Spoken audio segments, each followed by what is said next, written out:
নমস্কাৰ, মই দেলোৱাৰ হুসাইন আজি আপোনালোকৰ আগত এটা বিশেষ ভিডিঅ' লৈ আহিছোঁ। বন্ধুসকল, আপোনালোকে নিশ্চয় জানে যে 2021 চনত অসমত বিধানসভাৰ নিৰ্বাচন অনুষ্ঠিত হ'বলৈ গৈ আছে। সেই মৰ্মে বিভিন্ন ৰাজনৈতিক দল নেতাসকলে বিভিন্ন সমষ্টিত সিহঁতে উঠি পৰি লাগিছে। বিভিন্ন ধৰণৰ মেইল মিটিং প্ৰচাৰ অভিযান সিহঁতে তুংগত কৰিছে। এইটো সময়ত আমি এটা সমষ্টি বাছনি কৰি লৈছো। সেই সমষ্টিটো হৈছে 38 নং গোৱালপাৰা পশ্চিম বিধানসভা সমষ্টি।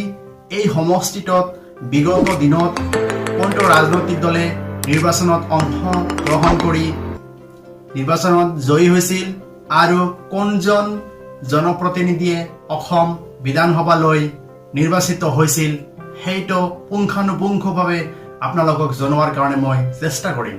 1967 চনত প্ৰথমবাৰৰ বাবে অসমত বিধানসভা নিৰ্বাচন অনুষ্ঠিত হৈছিল। তেতিয়া গোৱালপাৰা পশ্চিম বিধানসভা সমষ্টিৰ পৰা প্ৰজা ছচিয়েলিষ্ট পাৰ্টিৰ পৰা শ্বাহাদত আলী জোদ্দাৰ চাহাবে নিৰ্বাচনত জয়ী হৈছিল। তাৰপিছত নিৰ্বাচন অনুষ্ঠিত হৈছিল 1972 চনত। তেতিয়া কংগ্ৰেছ দলৰ পৰা শ্বাহাদত আলী জোদ্দাৰ চাহাবে নিৰ্বাচনত জয়ী হৈছিল। তাৰপিছত নিৰ্বাচন অনুষ্ঠিত হৈছিল 1978 চনত। তেতিয়া নিৰ্দলীয় প্ৰাৰ্থী হিচাপে নজমুল হক চাহাবে নিৰ্বাচনত জয়ী হৈছিল। তাৰপিছত নিৰ্বাচন অনুষ্ঠিত হৈছিল 1983 চনত। তেতিয়া কংগ্ৰেছ দলৰ পৰা হাছানুদ্দিন আহমেদে নিৰ্বাচনত প্ৰতিদ্বন্দ্বিতা আগবঢ়াই জয়ী হৈছিল। তাৰপিছত নিৰ্বাচন অনুষ্ঠিত হৈছিল 1985 চনত। তেতিয়া নিৰ্দলীয় হিচাপে নিৰ্বাচনত অংশগ্ৰহণ কৰি শ্বেখ সামাদ আলীয়ে জয়ী হৈছিল। তাৰপিছত 1991 চনত অসম বিধানসভাৰ নিৰ্বাচনত নিৰ্দলীয় হিচাপে নজমুল হক চাহাবে প্ৰতিদ্বন্দ্বিতা আগবঢ়াই নিৰ্বাচনত জয়ী হৈছিল। তাৰপিছত 1996 চনত কংগ্ৰেছ দলৰ পৰা আবু বক্কাৰ ছিদ্দিক চাহাবে নিৰ্বাচনত অংশগ্ৰহণ কৰি জয়ী হৈছিল। তাৰপিছত 2001 চনত নেশ্যনেলিষ্ট কংগ্ৰেছ পাৰ্টি অথবা NCP দলৰ পৰা শ্বেখ শ্বাহ আলমে প্ৰতিদ্বন্দ্বিতা আগবঢ়াই নিৰ্বাচনত জয়ী হৈছিল। তাৰপিছত 2006 চনত কংগ্ৰেছ দলৰ পৰা প্ৰতিদ্বন্দ্বিতা আগবঢ়াই আব্দুৰ ৰছিদ মণ্ডলে নিৰ্বাচনত জয়ী হৈছিল। তাৰপিছত 2011 চনত AIUDF দলৰ পৰা প্ৰতিদ্বন্দ্বিতা আগবঢ়াই শ্বেখ শ্বাহ আলমে নিৰ্বাচনত জয়ী হৈছিল।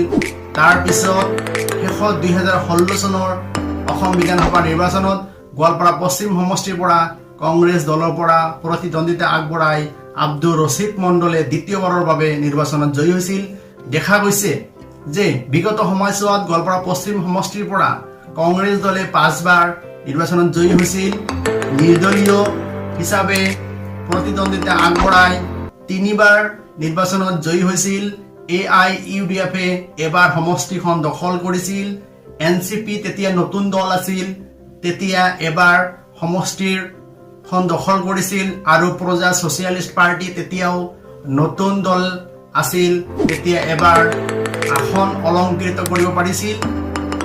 এইবাৰ 2021 চনত দেখা গৈছে কেইবাটাও নতুন ৰাজনৈতিক দল ইতিমধ্যে সৃষ্টি হৈছে।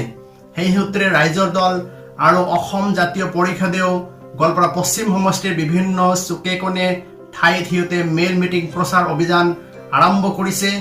বিগত দিনত অথবা 2021 চনৰ অসম বিধানসভাৰ নিৰ্বাচনত গোৱালপাৰা পশ্চিম সমষ্টিৰ ৰাইজে কোনটো দলক আঁকোৱালি লয় সেয়া সময়তহে অৱগত হোৱা যাব। ধন্যবাদ।